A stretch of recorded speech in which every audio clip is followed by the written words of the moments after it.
It's over. Trey Gowdey just went on TV and gave Trump the best news ever. Trey Gowdey is not holding back anymore. He doesn't get why the media keeps on attacking Trump for the Russia thing. Hold up, hold up. Trey Gowdey just said it loud and proud. You can watch the clip below. So what is this investigation about, and when, if ever, does it end? Congressman Trey Gowdey just took over as chairman of the House Oversight Committee. He also serves on the House Intelligence Committee, and he joins us tonight. Congressman, thanks so much, Chairman. Thank you for joining us. Yes, sir. Hope you're feeling better. I feel vigorous. Good. But I have lost track of the point of all this. What is the point of this investigation, just to remind those of us who are following at home? Well, Tucker, the hyper-focus on collusion is not Congress's fault. I would say folks in your line of work have been focused on collusion much more than certainly Republican members of the House. There are four things that we're looking at. Russian active measures, which a subset of that would be collusion. The U.S. response back in 2016, which has nothing to do with Trump. That's an Obama administration response. And then importantly, the leaks and the unmasking, which have everything to do with the reauthorization of certain surveillance programs. So there are four things that the House Intel Committee is looking at. One of those involves Russian active measures, and a subset of that would be collusion, not just between Mr. Trump and the Russians, but any American and the Russians. So the hyper-focus on collusion and conspiracy and coordination is not mine. I'm interested in all four tranches. When will we know what happened? When will this wrap up, do you think? When the last witness is interviewed, and that is a legitimate criticism. I was ready months ago. There are only 6 members of the House Intel Committee that are conducting the witness interviews. Only 6, so it's not the whole committee. I was ready 2 months ago to start interviewing witnesses. We are slowly beginning to do that. We have another one tomorrow. Our goal is to have this done in a perfect world before Labor Day. We've interviewed everyone, because keep in mind, if we don't interview every witness, then some skeptics are going to say the one witness you did not interview is the one that has all the knowledge. So you have to interview everyone, and then at the end you can discuss what evidence exists or does not exist. So you said a minute ago the press was keeping the idea of collusion at the forefront of the public consciousness, which is of course true. I think you've been responsible in your public statements on this. We've had members of the committee on this show who have openly suggested, certainly implied, that there was collusion. There's clearly a political agenda here, and I'm not flacking for the Trump administration.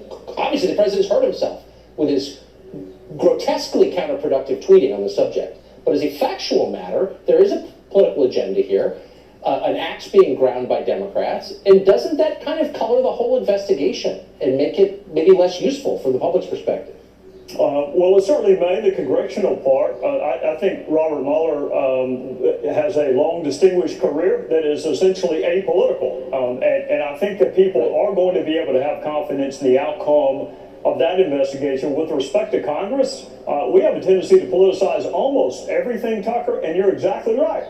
There are members of both the House and the Senate who talk about, here's my favorite, I've seen evidence that's more than circumstantial but not direct, which by the way is tautological. There's no way it can be more than circumstantial but not direct. And then one of the members of the committee said this week that he has seen evidence. He can't tell us what it is. It's not beyond a reasonable doubt.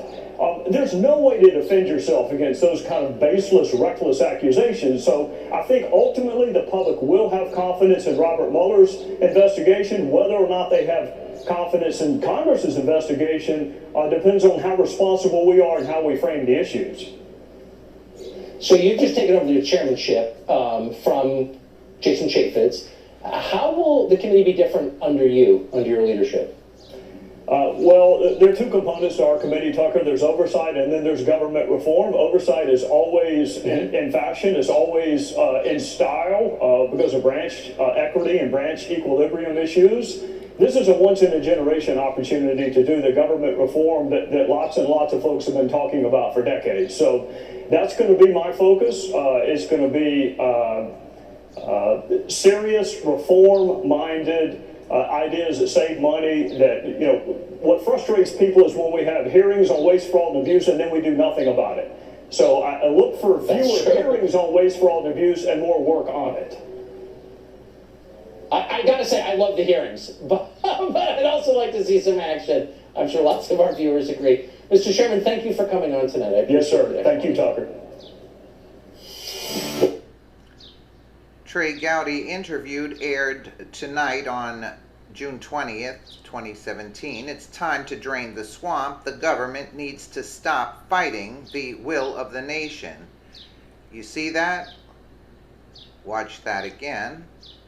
Our goal is to have this investigation done in a perfect world before Labor Day.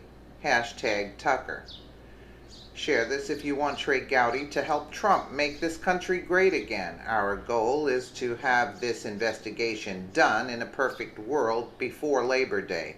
That's the deadline. Get this everywhere. Trey Gowdey has put a deadline on the investigation. You heard it right there. Trey Gowdey wants to get the case done by September 4th, 2017. I personally think there should be no investigation.